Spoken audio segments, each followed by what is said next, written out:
एक गांव था, मगर अजीब बात ये थी कि वहाँ वक्त कभी सीधा नहीं चलता था। कभी सुबह कई घंटे तक रुक जाती और कभी रात पलक झपकते गुजर जाती। इसी गांव में एक लड़की रहती थी, लूमी। लूमी बाकी बच्चों जैसी नहीं थी। वो चीजों को वैसा नहीं देखती थी जैसा वो है, बल्कि वैसा जैसा वो बन सकती हैं।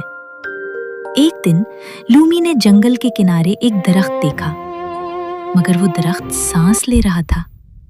हाँ, उसके तने से हल्की हल्की धड़कन की आवाज आ रही थी। ये दरख्त जिंदा है, लूमी ने आहिस्ता से कहा। जैसे ही उसने दरख्त को छुआ, दुनिया रुक गई। हवा जम गई, परिंदे दरमियाने परवाज ठहर गए और एक दरवाजा खुला। मगर इस बार रोशनी नहीं, बल्कि अंधेरा बाहर निकला। लूमी अंदर गई। ये दुनिया खूबसूरत नहीं थी, ये अधूरी थी। आसमान टूटा हुआ था, जैसे किसी ने उसे जोड़ना भूल गया हो। जमीन पर पुराने कदमों के निशान थे, मगर कोई चलने वाला नहीं था। फिर एक आवाज आई, भारी, गहरी और थोड़ी उदास। तुम देर से आई हो। लूमी ने मुड़कर देखा। एक बहुत बड़ा रीछ खड़ा था, मगर उसकी आंखों में रोशनी नहीं, बल्कि सितारे घूम रहे थे। मैं ज़ूरो नहीं हूं, उसने आहिस्ता से कहा। मैं वो हूं जो वक्त को खाता है ताकि दुनिया खत्म ना हो। लूमी ने हैरान होकर पूछा, वक्त खाते हो? रीछ ने सर हिलाया। अगर मैं वक्त ना खाऊं तो सब कुछ एक ही लम्हे में फट जाएगा, और अगर ज्यादा खा लूं तो सब कुछ रुक जाएगा। तब लूमी को एहसास हुआ उसके गांव में वक्त क्यों बिगड़ा हुआ था। तुम बीमार हो, लूमी ने कहा। रीछ पहली बार चूका।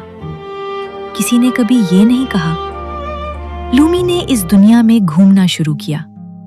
उसे टूटे हुए घड़ियों के पहाड़ मिले, सूए हुए दरियाओं में बहता हुआ वक्त नजर आया, और एक जगह जहां लोगों की यादें पत्थरों में कैद थीं।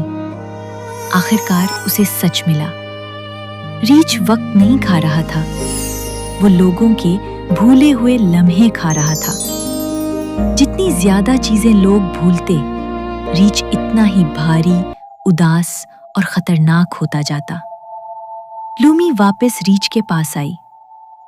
तुम्हें वक्त नहीं, यादें वापस करनी होंगी, रीछ ने आहिस्ता से कहा। मैं नहीं कर सकता, मैं सिर्फ लेता हूं, देता नहीं। लूमी मुस्कुराई। तो आज तुम सीखोगे। उसने एक छोटा सा लम्हा याद किया, अपनी माँ की हंसी, और वो याद रीछ के दिल में रख दी। अचानक रीछ के जिस्म से रोशनी फूटने लगी। उसकी आंखों के सितारे सीधे हो गए, और पहली बार उसने वक्त नहीं खाया। दुनिया बदलने लगी। टूटा हुआ आसमान जड़ने लगा, रुके हुए लम्हे बहने लगे। मैं हल्का महसूस कर रहा हूं, रीछ ने कहा। लूमी ने कहा, क्योंकि तुमने पहली बार कुछ वापस दिया है।